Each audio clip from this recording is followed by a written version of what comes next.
Josh. Oh, hold on. Welcome, EECS 16A.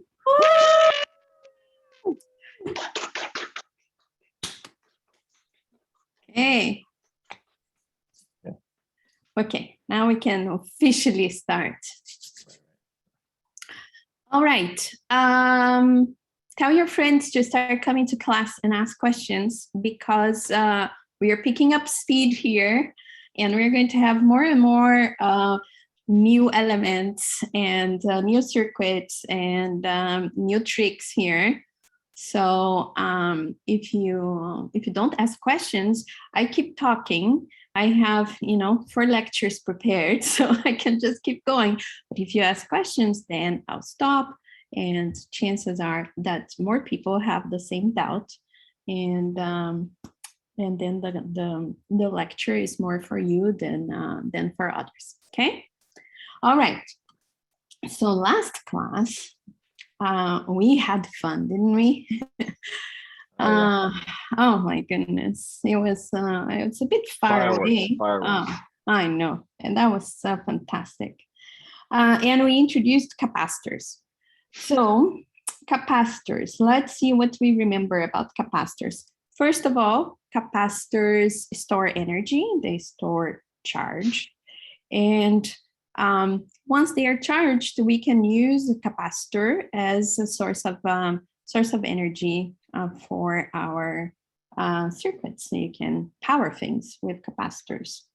You know, that capacitor lasted for 45 minutes on that LED. Less than I know. I had several meetings with you afterwards that you showed me. Right. Oh, but they don't know. Yeah. Impressive.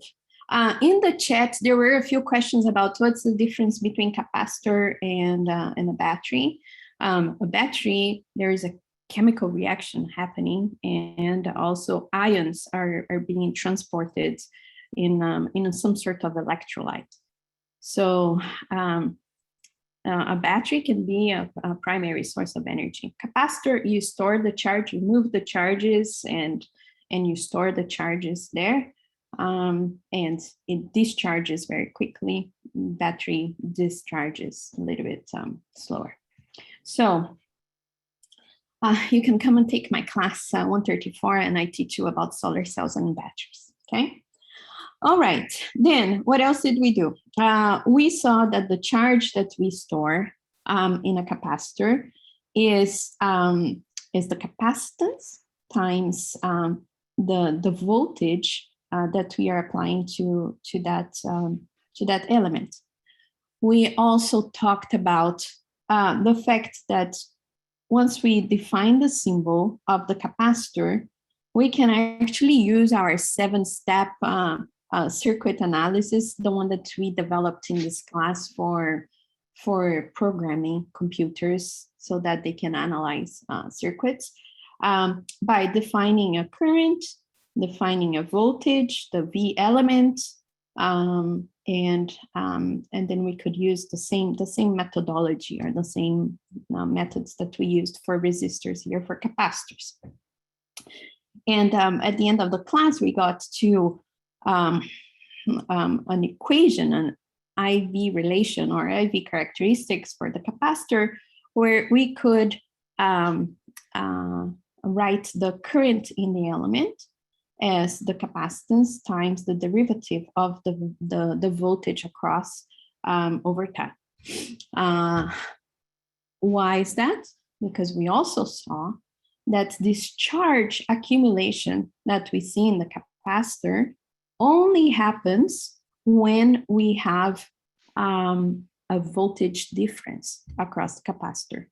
And we showed you with several examples, real life examples, that the voltage would equalize to the voltage source that you're using to charge the capacitor, and then there is no charges being accumulated anymore. So we saw all of this in one class. And the last slide that we built was this one, where we looked at using our 7-step analysis for circuits, we saw that the charge is the capacitance times the voltage. The capacitance is defined, or the unit for capacitance is farad, and volts for the voltage in charge in coulomb. And then we use our elements definition to write that the current is the, and we did this before for the resistors, is the derivative of charge, or the change in charge over time. And because of that, we could write that the current would be the derivative of the capacitance times voltage. We said that in this class, we are going to assume that the capacitance is constant over time.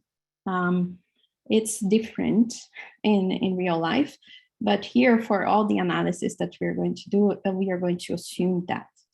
In 16b, you are going to look at, more into transients, or what's happening between the charges. But here we will always assume a state of charge or a state of discharge, and we can use the mathematical tools that we learned so far for the capacitors.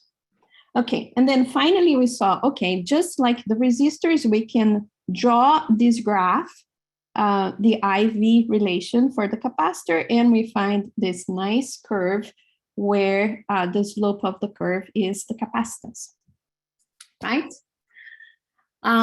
So are there questions so far? Otherwise, I will go to new stuff. Anybody had any burning questions that you couldn't ask last class? Clear? Why is the slope of the curve the capacitance, and will the derivative of voltage be given? Okay, we are going to work a little bit more with this derivative, Alex. And why is the capacitance the slope? So just like you had in Ohm's law, remember in Ohm's law where we related the current to voltage, and then here we had the resistance. So here it comes from the IV relation, right? So when I plot the current in the element versus now the derivative of the voltage, then I get that the slope is this C that I have here. It comes from the definition of the element.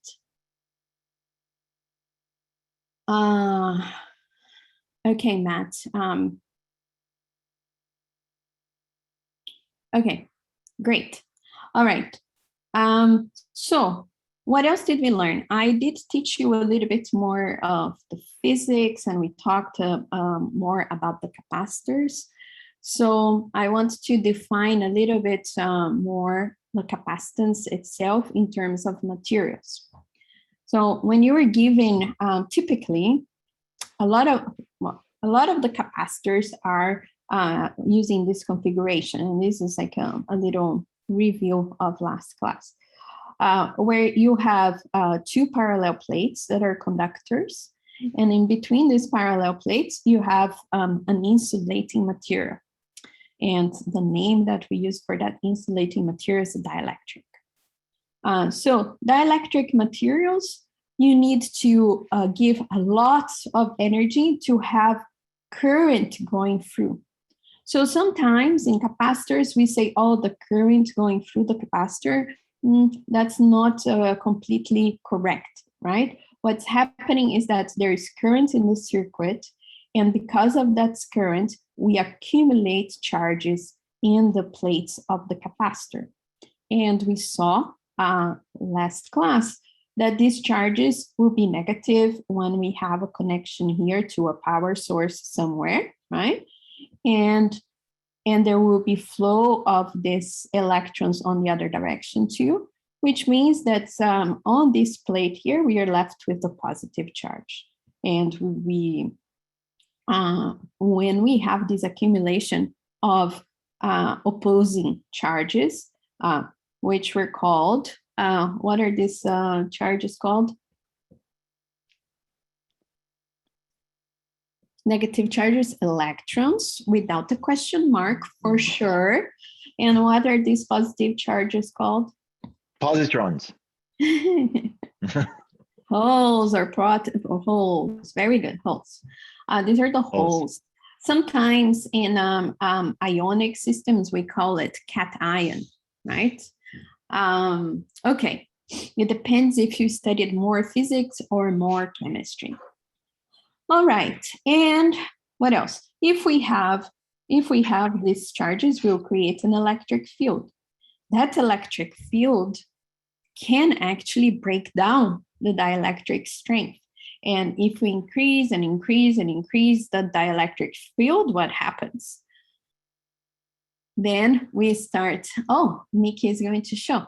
Okay, if we increase the electric field and increase and give more energy, you can break down the dielectric, even air, and get this spark. So you then have a current through the dielectric plates. And when you have a current through the dielectric plates, that means that your magic smoke, the gray smoke is coming out, and that's not going to work anymore, right? Yeah, okay. That's what happened last time. It did. It was beautiful. It was epic. Yeah, but I had to braid the whole thing, and it wasn't that great. The smell is terrible. You know, Alan told me not to use epic. He says that I sound like a boomer. Okay. So it was not epic. All right. What's the capacitance? The capacitance now, you can also define. So far, I told you, the capacitance is it's constant for us here. So the capacitance can be calculated and defined as a relation between materials property and geometry, where this epsilon here is called permittivity.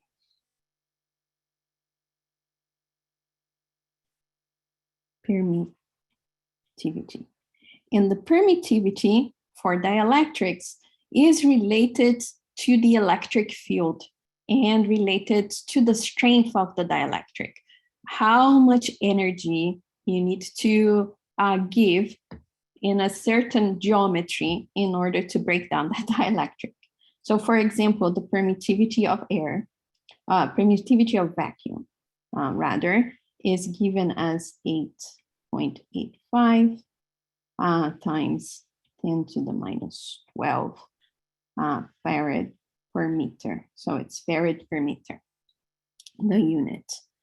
And you could also see from this equation that in order to have capacitance being in farad, this constant has to be in farad per meter. Okay. So for a given material, what's D at the bottom? What's what? What's the D at the bottom? Oh, I'll get there. Hold on. I'm not done yet. So then this term here, which I am defining in red, is the permittivity. This is the property of the material. And when you look for different dielectrics, you will typically see that it will give you the permittivity as E naught, which is the vacuum, times some permittivity of the material, okay? Always with relation to the vacuum. Okay, and then the other term, so this is materials dependent, right? And that's why in last class I talked a little bit about materials, because you can't ignore materials. A lot of the advances in computers comes because of materials. So, and then the second part of the equation here, I'm going to do it in a different color here, is geometric. So that depends on the geometry of the capacitors that you're using. So when we use these parallel plate capacitors, you will have a certain distance between the plates. This distance between the plates is defined by the thickness of the dielectric material. So that's what that D is. So let me write here. D is the distance between plates.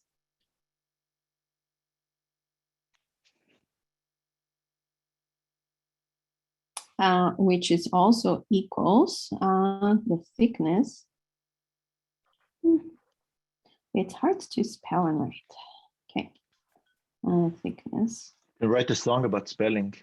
No, it's a spell and talk. Okay, thickness of dielectric. Okay, good question. And what's A? A is the area of the plate, which you can define. Many cases, you will see something that looks like this, where you have a bottom plate, a bottom conductor that looks like this, where you can connect here, make a connection. And then you deposit a dielectric. I'm going to make my dielectric grayish here. So you deposit the dielectric over that plate. So there are some parts of your metal that are exposed so you can connect to. And then you deposit a top plate somewhere. I like always when I'm in the lab, I like to do my top plate smaller and right on top of the dielectric so that I don't cause any defects on my dielectric. So then what would be the area? The area is right here where these plates intersect and you have the dielectric in between. Everything else doesn't contribute. You have to be careful because here you might have some what's called parasitic capacitance. You will learn all this.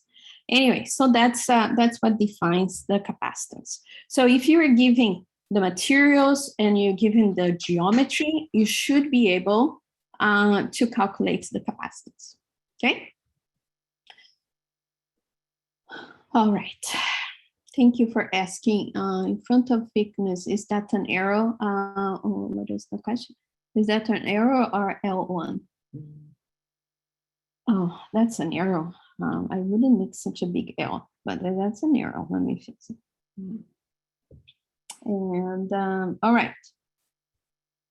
Okay. Questions? Can conductive plates be made of two different materials for each other?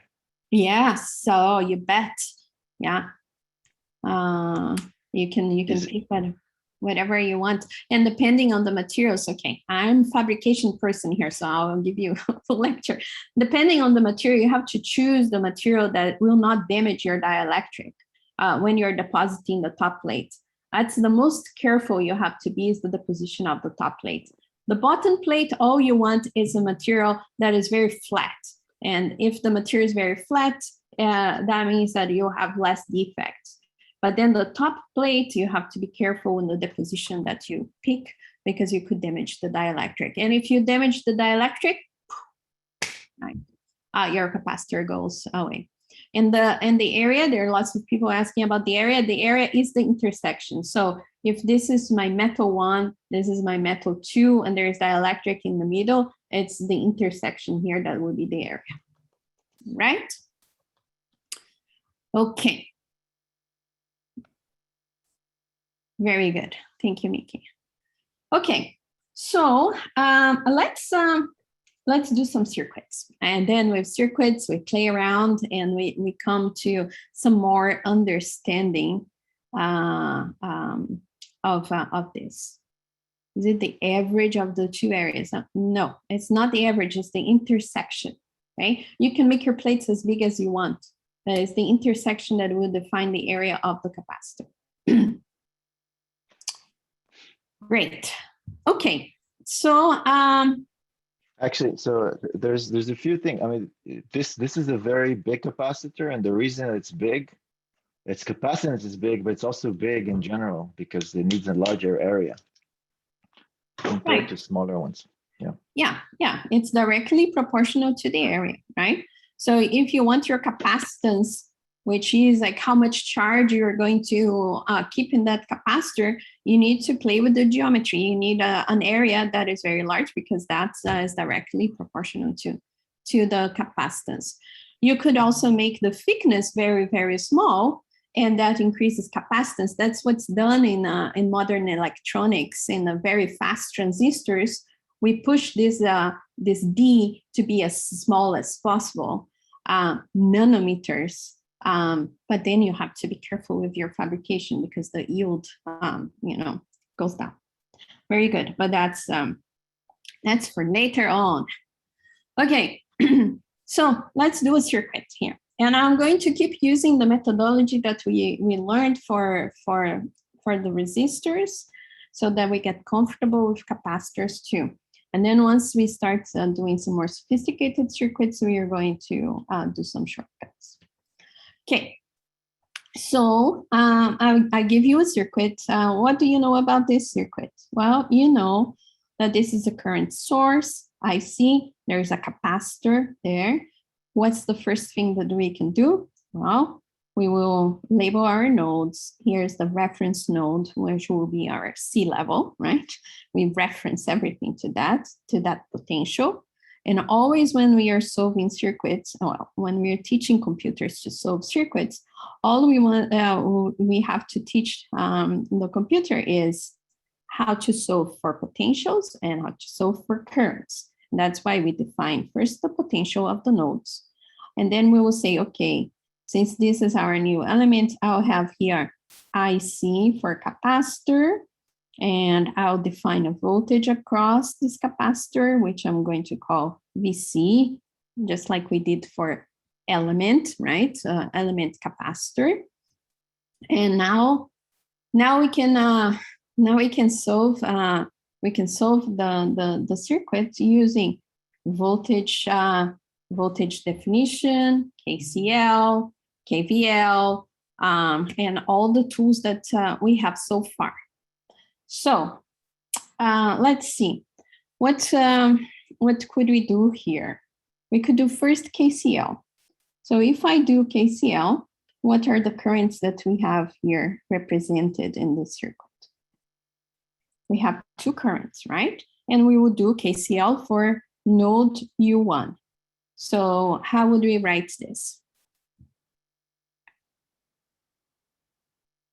Now we don't think about physics, we just teaching the computer here. We say, okay, very good. Okay, KCL, first we're going to do the currents. Very good.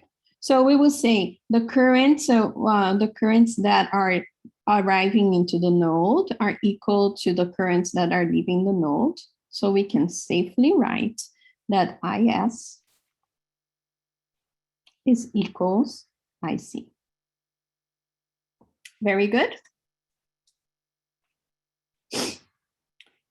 Okay, now let's do element definition. Element definition. Oh, you don't have any IS on your diagram. Oh, sorry, that was my mistake. Thank you. This is IS. Thanks. It's the source, yeah. Okay, element definition. So the element definition is our capacitor. So we can write that the current in the capacitor is going to be equal.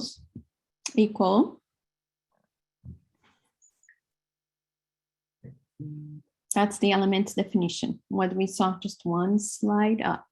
Very good, thank you, Pedro. It's going to be the capacitance times the derivative of the voltage of the element capacitor over time. Okay. The change in voltage, right? We always need a gradient of voltage, change in voltage.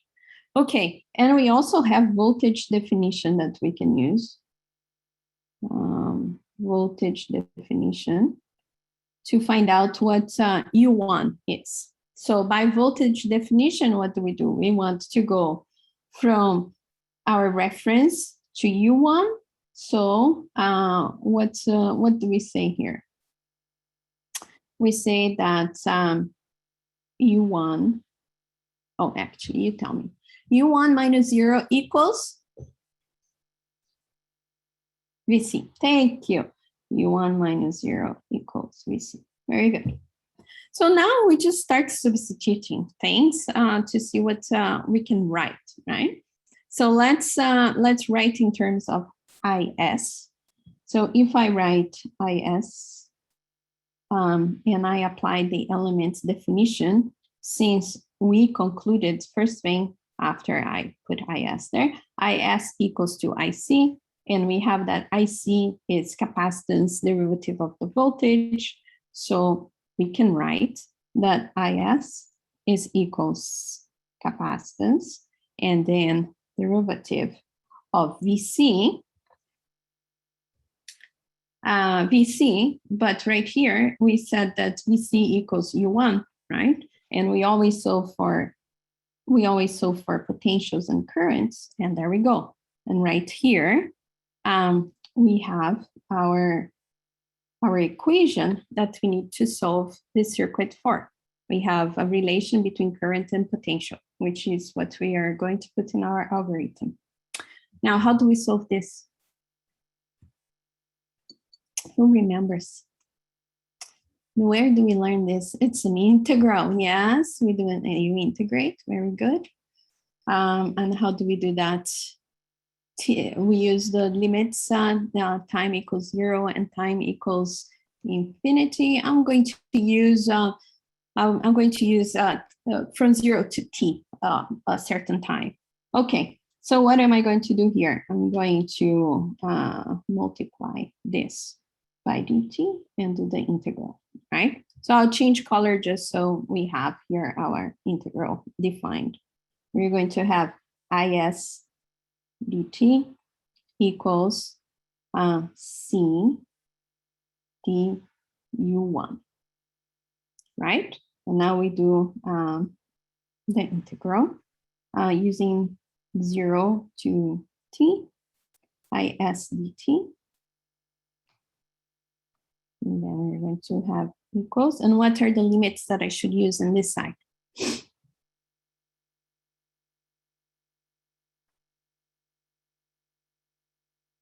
It's with time, right? So we are integrating this over a period of time. So I would say, okay, U1 at times 0, U1 at times t. Those will be my limits, C, D1, DU1. Okay, very good. So then, what's the solution for the first part, for this part here? From 0 to t. So when time 0, this is 0. So our solution will be, very good, IS times t equals, we said we are going to use the capacitance. We are going to assume that the capacitance is always constant. So the capacitance we can take out as a constant. And then that will be multiplying U1 at a time t minus U1 at time 0. Right? So now I'll just rewrite this in terms of U1 depending on t is going to be equals IS over C times t plus U1 of 0. Makes sense? Oh, lots of answers in our chat. Lovely. Okay. Makes sense? So now I want you to think there and do your own sketch. What would this curve look like? Hold on, let me move these things so I have more space for a plot. Okay. What would a curve look like if you had two plots? U1 of t over time. It would be linear. That's always a safe answer in this class. A line with a slope, IS over C. Very good. I like the answers. Where is the point at time equals 0? U1 of 0. Very good. So we do have to define a point here at time equals 0. We would have that this term is 0. So we would have that U1 of t equals U1 of 0.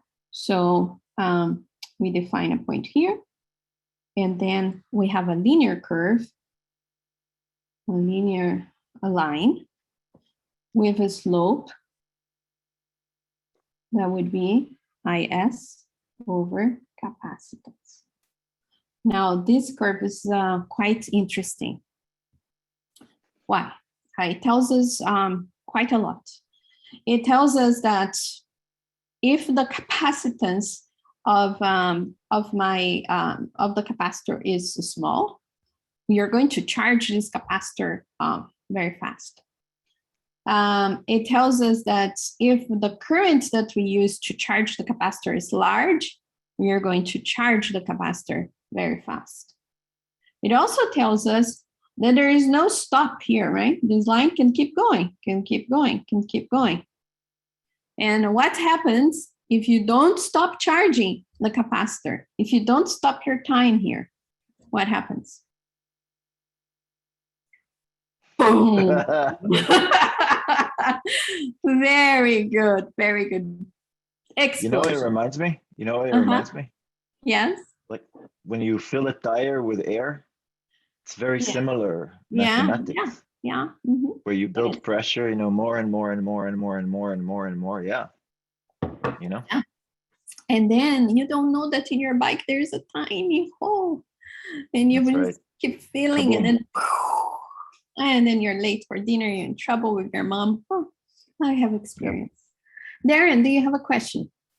Yes, Professor. Really quickly, could you please reiterate why our U1 of 0 is not actually at the 0, 0 origin intercept? Because from what I understand, for capacitors, time t equals 0, there's no voltage, right? So shouldn't it be 0 until we apply more current to it, like over time? You can assume that. What if there was a charge in the capacitor? Could there be?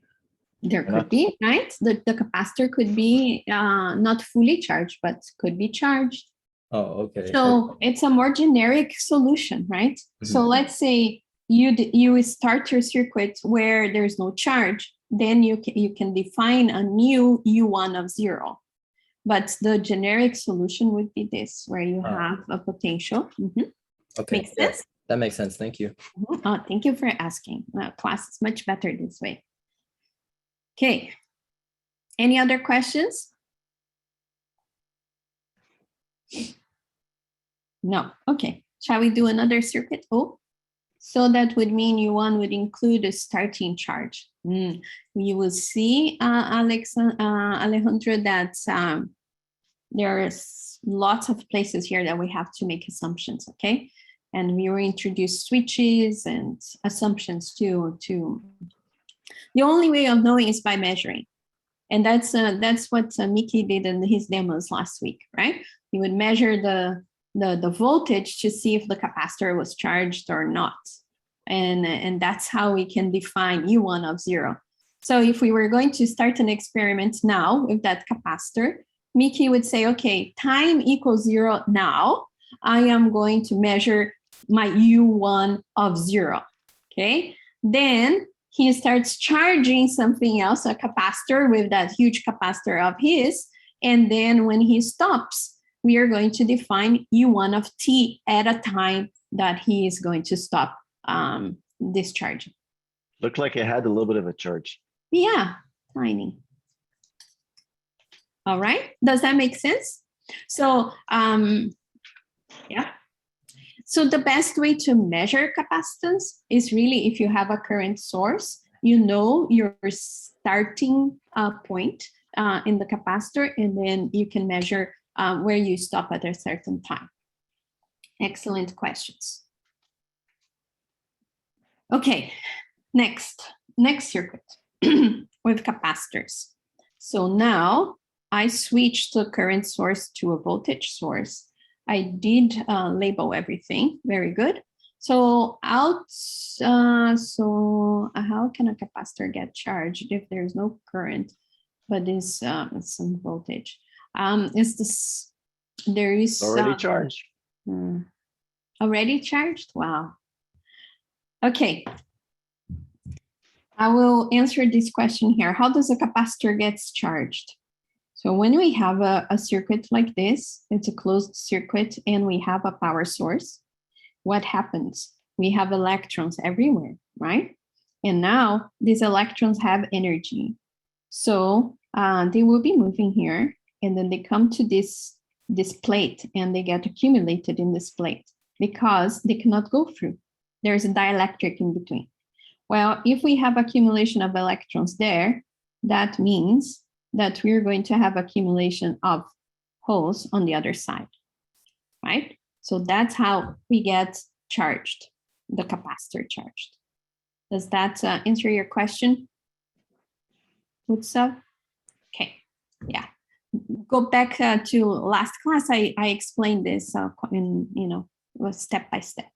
But thanks for, it's always good to remind ourselves. Okay, so what do we do with the circuit? Oh, I never done capacitor circuits before. Don't despair, we have this methodology, right? First thing, we set our node 0. We set U1, and we only need U1 here because there's only 2 nodes. One is a reference, one is U1. We say, okay, I have IC, and I'm going to follow our convention here and say VC, and that's it, right? And now what do? We apply voltage definition, we apply elements definition, and then we see what's happening in the circuit. And that's how we understand circuits. Question, for those of you who are eager to use your gut feeling, what we want to know here is what you want, right? So how would we do that? We want to describe the circuit in terms of U1 and currents.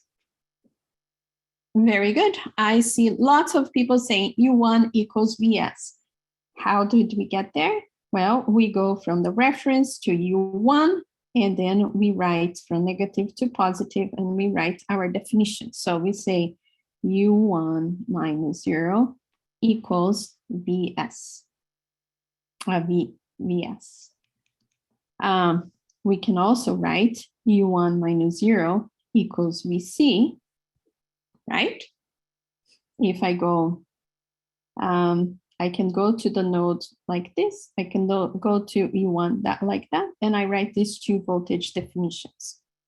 So that tells us what? That tells us that Vs equals Vc. Yep. So if Vs is equals Vc, what's happening? What's the current in the capacitor?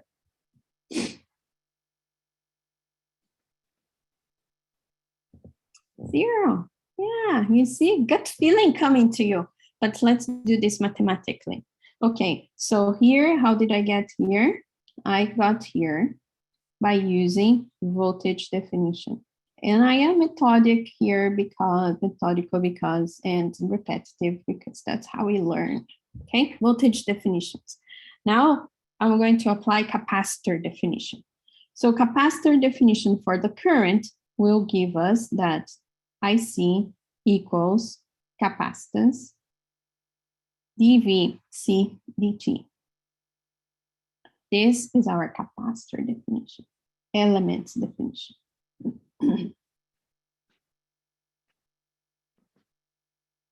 You'll be glad to be slow now. Okay, so with this, we can write that IC is equals capacitance as a constant, dVc dt.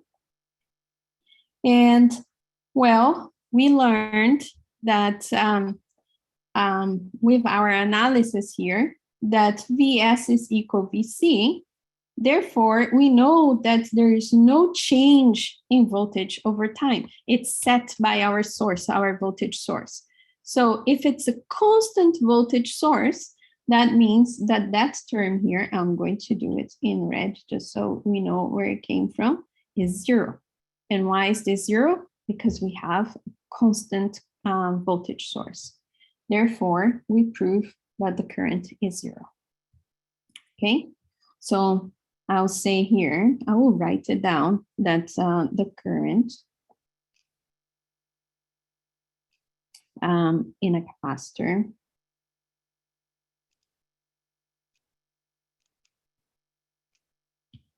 is 0, as we shown here, when a constant voltage source is across it.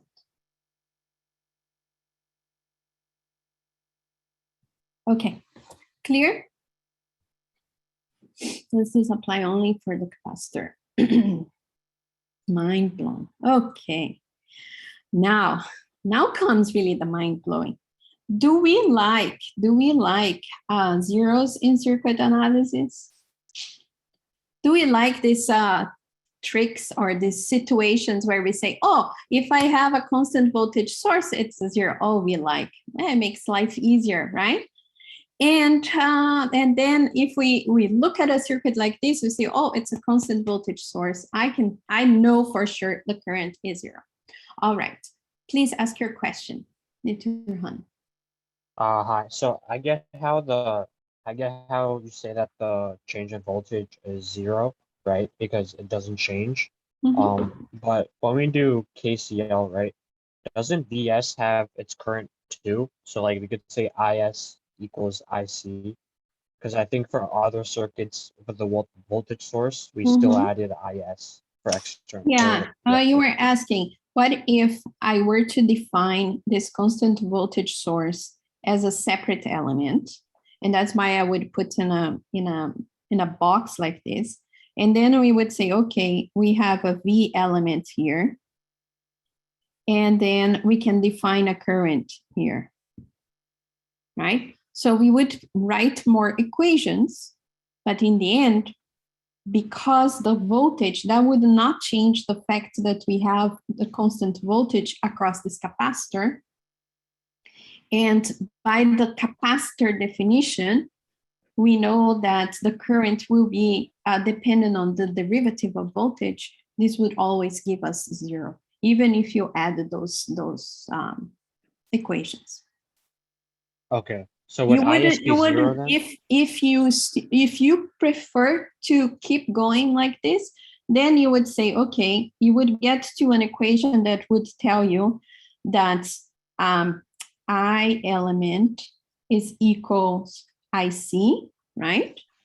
Because you would look at this node where you have I elements this way, IC going that way using KCL. And since IC is equal 0 because of the capacitor definition, I element would also be 0. Okay, got it. Thanks. Yeah. That's why I like this analysis. You can use where you are, right? And if you prefer to do all the definitions of elements, you are not going to get anything wrong. You're always going to get to the same solution, even when we're taking shortcuts here. Thanks for asking. I'm sure other people clarified their doubts here. All right, so let's put this one on our pocket because, oh, Nicholas, yes, completely different ways of describing the circuit if we have a current source or a voltage source. Very good. They are different. If I have a current source, as you saw here in the solution, if we have a current source, we would find a relation between the potential and the time. When we have a constant voltage across, then the current would be 0. And this will be important because when you are doing things in practice in the lab, it's kind of hard to build a current source.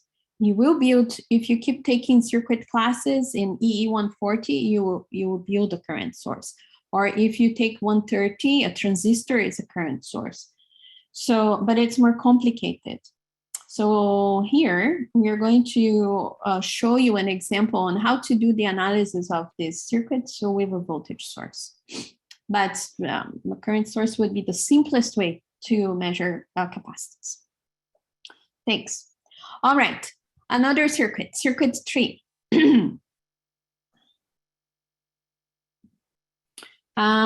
What do I have here? Now I have mixing things for you. I have a resistor and a capacitor, no current source, no voltage source. What do we do?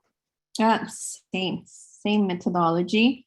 Does the voltage source, yeah, we could say, well, could the capacitor be the voltage source here? Yeah, since there is no other voltage source, the capacitor could be working as a voltage source under one condition, right? The condition that it was charged. Okay, but I'll do the analysis here for you, for slowly for us. So I'll define, okay, I will have IR, current through the resistor, and a voltage VR going through the resistor. Let's do for IC for the capacitor, and this is just so we can apply the elements definitions, right? VC for capacitor. And my question to you is, what's U1?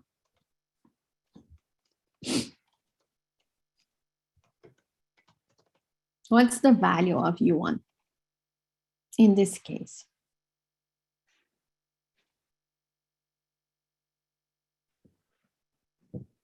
We have VR, we have VC, we have VR. At what time? Thank you, Darren. Yes. At what time? We need to assume a time here, and we have to assume conditions here. So the answer that that I'm going to show and get to is that we are going to assume things in this class that are going to take you to the point where we say E1 equals 0. And I'm going to guide you there. So now, let's say we are using this capacitor as a voltage source, as an energy source. Connect to the resistor. What's going to happen to the capacitor? Discharge. That's right. The resistor is going to consume power, right? And it's going to discharge. It's going to discharge until we achieve what's called in a circuit steady state. Okay, so a steady state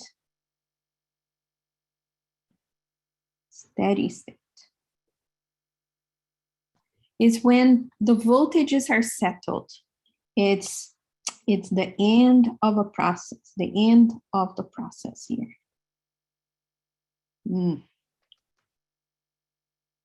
End of the process. Okay, where the voltages are all settled. So at the end of the process, then the capacitor will be discharged, right? And if the capacitor is going to be discharged, there will be no current, right? And if there is no current, then it's easy to see why E1 would be 0, which is what Darren asked before. Why E1 is not 0? And I said it depends on the condition. So we have to assume. And here, we are always going to assume steady state in this class. Here in 16A, we are going to assume steady state. In 16B, you do transients. And transients is, okay, from time equals 0, through the process what's happening, and then all the way to the end. And for that, you do differential equations. And it's pretty cool. But here we are going to simplify things and assume steady state. Right, Mickey? You taught 16B. They do transients there. Oh, absolutely. And Lots of differential transients. equations. Hmm? Ooh, good stuff. Yeah. Second Yeah. order ones even. Ooh. Second order, yeah, for this Estimation. problem, right? Yeah. Because you have exponential decay and all of that. Yeah, it's beautiful. But here, steady state. So let's assume steady state. And we're looking for U1 when VC, which is the voltage across the capacitor, is constant. That is that's our steady state definition. Then we have a known solution. If we write the element definition here for current, being the element being the capacitor, and we said, okay, we are looking for U1 when we have steady state, then we know that the derivative of VC over time is going to be equal 0. Therefore, the current is equals 0. If we were to use KCL, would we get to the same solution? Since we had that question, let's do that. Well, if we have KCL, I would say IC equals IR, the way we defined the currents here, right? For U1. So I have current, oh no, I have current leaving and current leaving. So I should write it differently. See, it's good to check. So I have that no current is arriving, but IR plus IC equals 0, right? But I know that IC equals 0 because I assumed steady state, constant voltage. Therefore, I find that IR equals 0. And if I know that IR equals 0, that means that because the element that we have is a resistor, you can apply Ohm's law. So if I apply Ohm's law to this resistor, what do we have? We have VR equals IR times resistance. Okay, we have IR equals 0 because it was equal to IC. Therefore, we get that VR equals 0. And now when I apply voltage definition, we have U1 minus 0 equals VR. We just said here that VR equals 0, therefore U1 equals 0.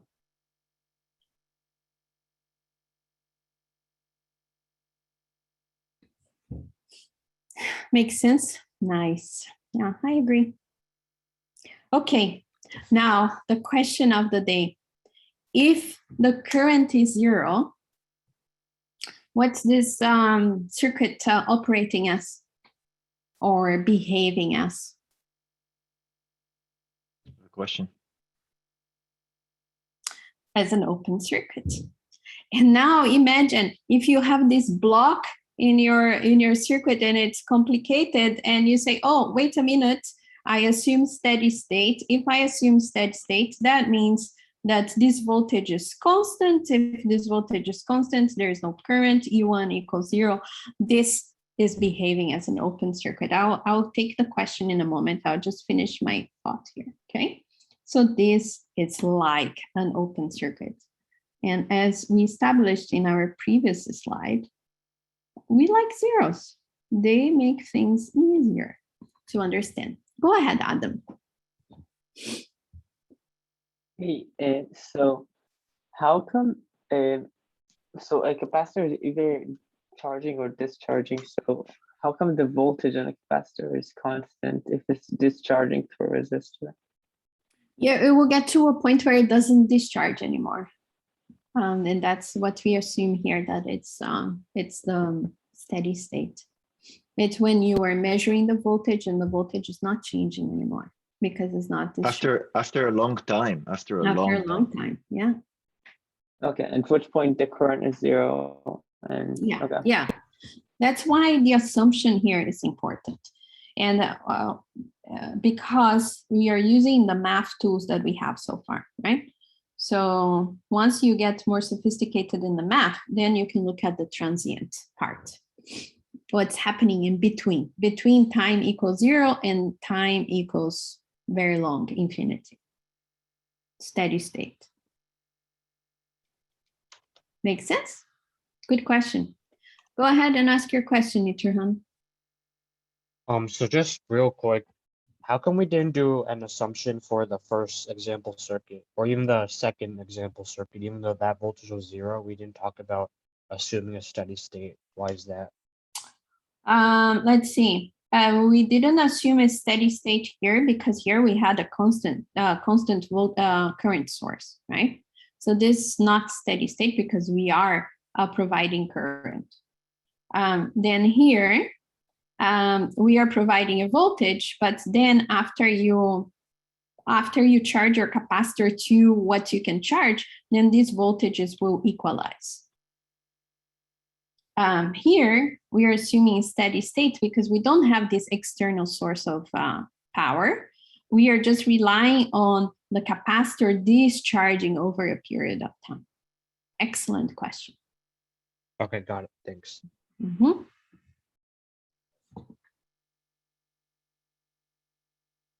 Okay, shall we do more examples? Oh, let's do equivalence.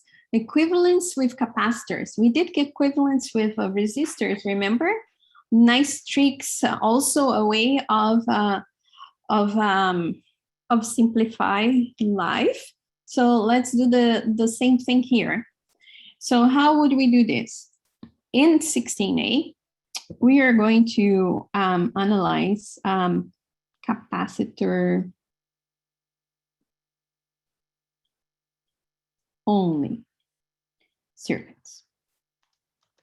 As I said before, in 16B, you will mix and match things and see exponentials, and it will be beautiful. You get there next semester. So what was this equivalence? We came up with a method, right, to measure equivalence. And in resistors, we are going the Thevenin equivalent.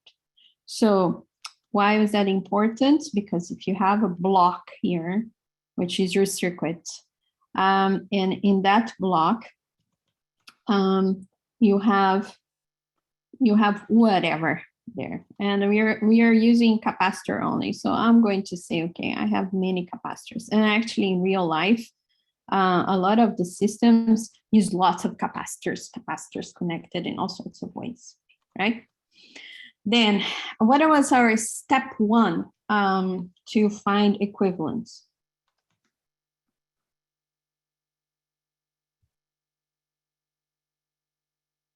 Zero the sources. Thank you, Omar. That's right. First step was zero the sources in order to find V Thevenin or and I Norton, remember? We need to zero the sources. Well, right here, we're talking about capacitor only. Oh, no, that's not what I wanted to do. Oh, no, it's still, why my iPad has a mind of its own. Okay, here, we have no source if we are using only capacitors, right? No external source, independent sources. Okay, so that makes us go to step 2. What's step 2 of finding an equivalent circuit using the Thevenin and the Norton model? Was to do a test, right? Alex. Test voltage or test current. Very good. We know that the elements definition here of capacitor will be current, and now I'm putting equivalent here, over dV element over dt, right? This just comes from our capacitor definition. So what we are looking for is the equivalent here, the equivalent capacitor for this circuit. And our method was, we apply either a voltage test or a current source, and we measure I element and V element, and then we express the equivalent circuit as I element, V element from our test. So essentially, what we want is to come up with a circuit. Let me try to do a better job here with my capacitor, my equivalent capacitor. With an equivalent capacitor that describes whatever is in this box with this method. Okay, where I would have I element, and we would have V element here, and here would be our capacitor equivalent or equivalent capacitance. Okay, another important thing for us, we can say that this box of capacitors here, this circuit, is equivalent to this circuit under a certain condition. What was that very important condition that I repeated over and over and over again? What needs to match in order for a circuit to be equivalent?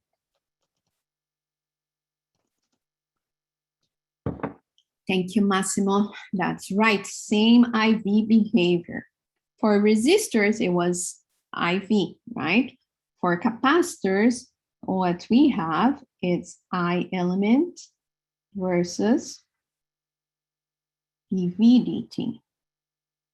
So that's what we have to match here. We have to have I element and dV element dt. So if we have the same characteristics, the same IV relation, then you can say that two circuits are equivalent. Very good, you see, you're learning. Okay, so let's do an example here and use our Thevenin model. You're going to use this a lot in your circuit classes. So please, when you are in 105 and 140, you say, oh yeah, Miki and Anna taught us Thevenin and Norton. Okay, so how do we do this? We apply I test and measure dV test dt. Right? Or we apply dV test dt and measure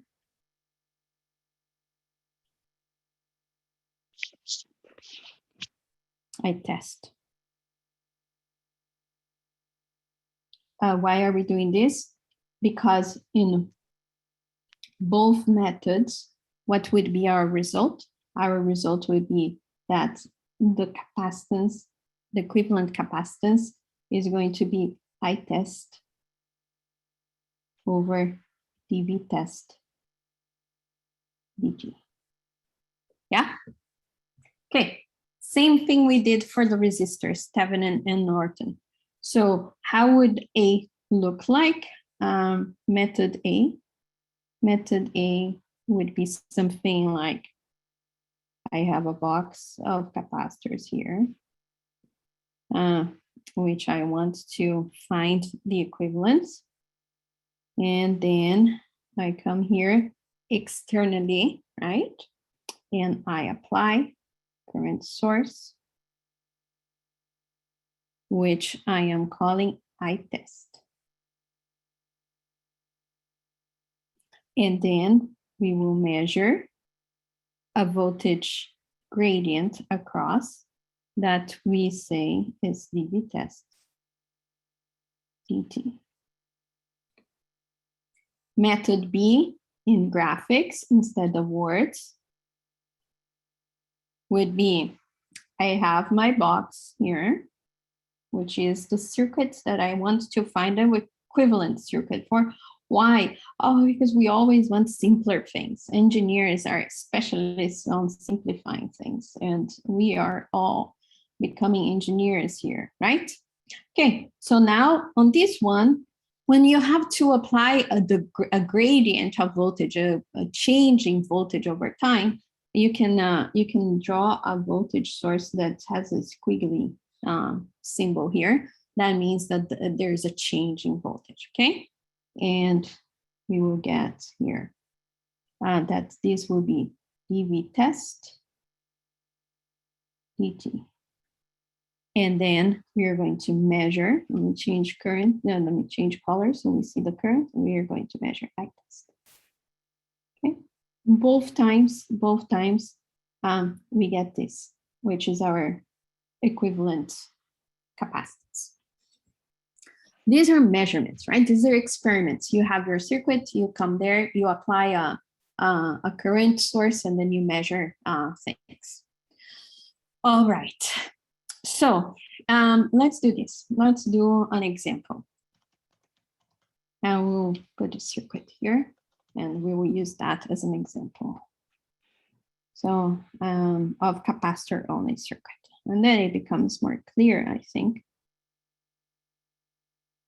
I like circuits with capacitors. Do you, Miki? Oh, I love them.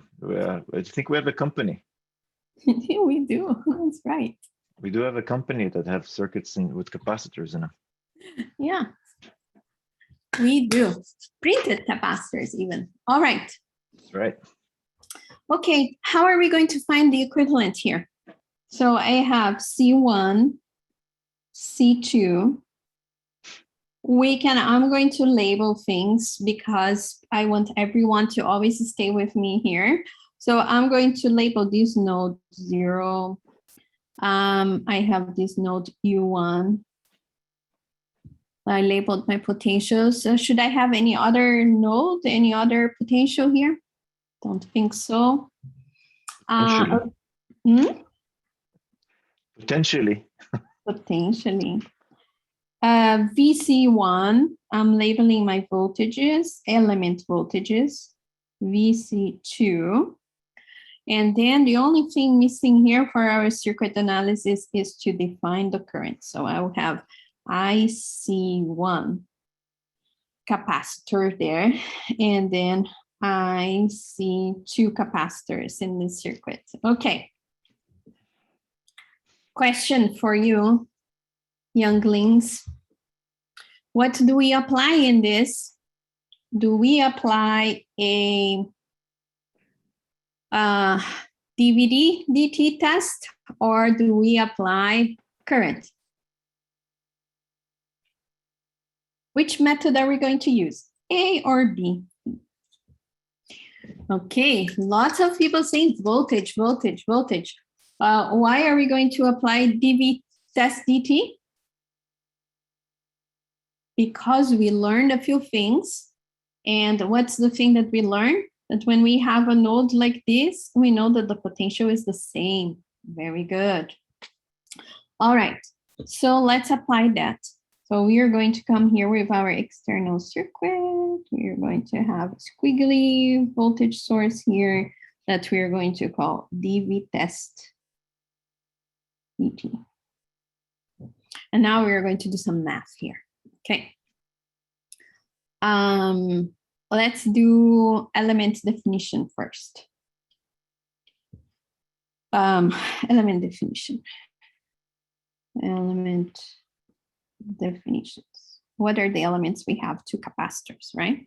So let's do elements definition for capacitor 1. So I can write, always we want to write things in terms of potentials and currents. So current for capacitor 1 will be C capacitance 1, C1, and then dC1, dVC1, dt, right?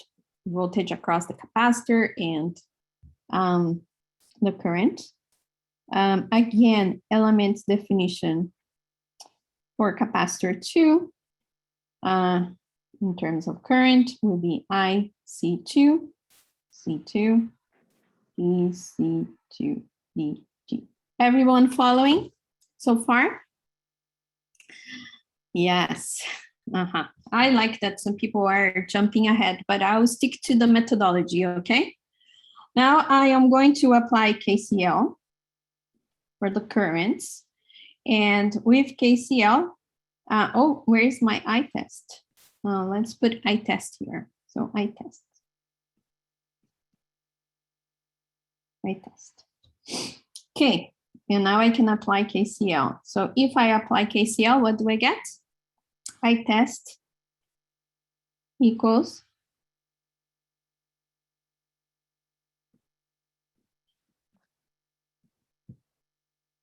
IC1 plus IC2. Very good. We are learning. Now let's do some more substitutions here. I have an applied voltage definition. So what can I write here for VC1?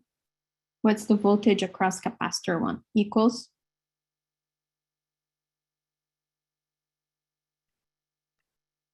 U1. Very good. How do I get there? Okay, I'm looking here, voltage. I'm going from 0 to U1 through that capacitor. So I have that VC1 equals U1.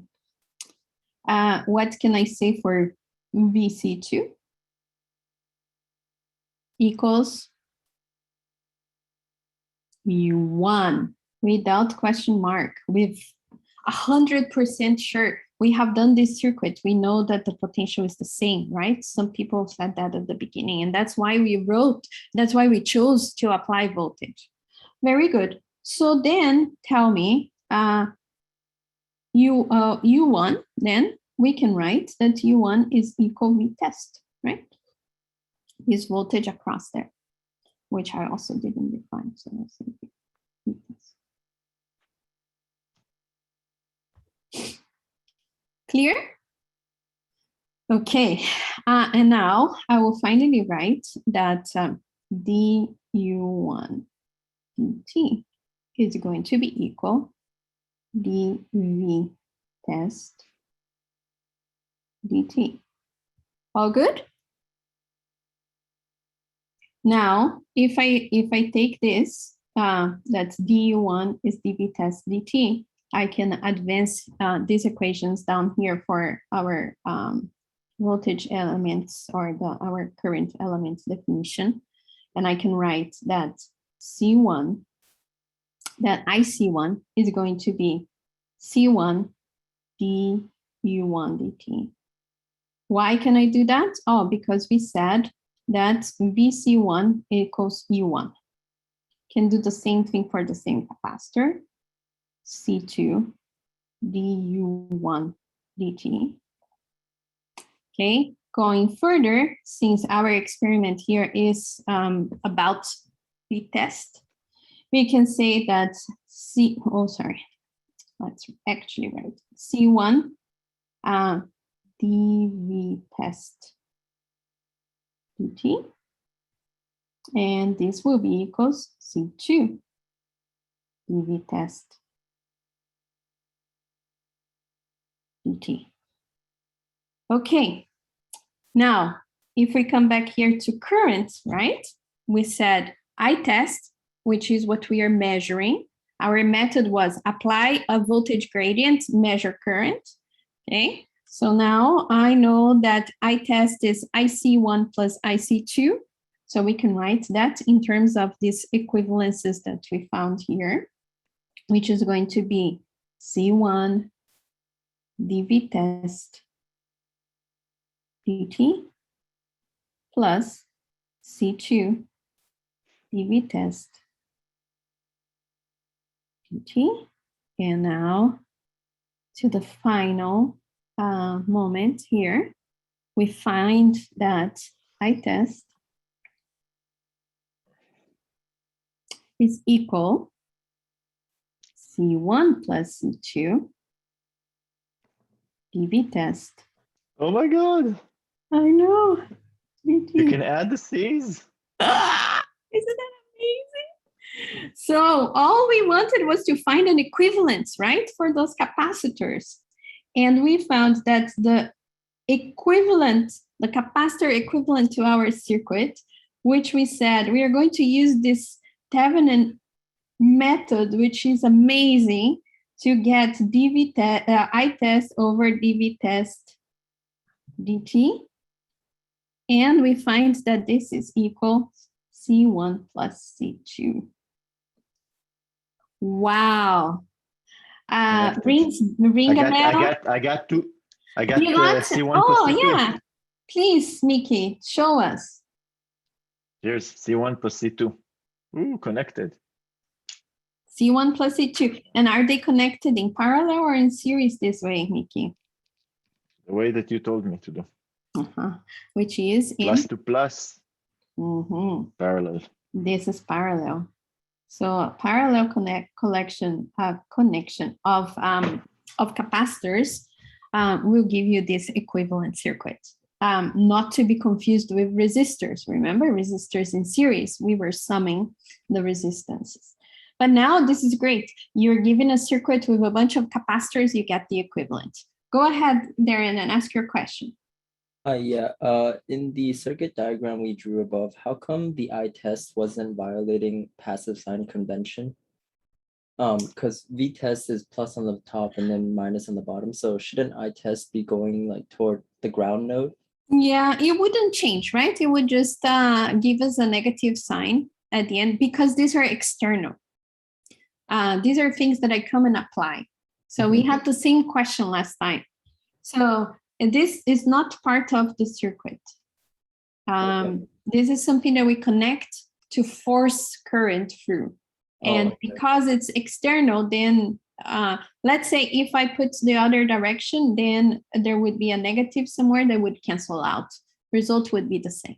But yeah, thanks for asking. It's always good to have this independent things versus what's actually part of our circuit. Here we are just doing a test, right? It's an external thing. That's why we defined this way. Yeah, that makes sense. Thank you, Professor.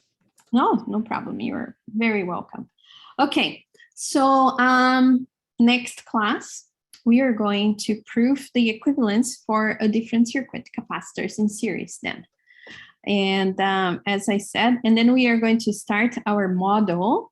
Then we have enough tools to start our model for capacitive touch screen, which will be our next application. All right. Thanks, everyone. Have a good day. Be good out there. Thank you. Kind. Stay warm. And next time, we're gonna also demo some interesting stuff. So make sure that you show up next sharing time. next time, right, Mickey? We're gonna quickly discharge capacitor, quickly charge capacitor, share their charge, all sorts of interesting stuff. Yes. So I'm loving don't miss it. Thank you, Stay Professor. tuned. Nice. That's right. Bye, guys. Bye, everyone. Next time on EECS 16A. All right, bye. Professor, is there office hours today?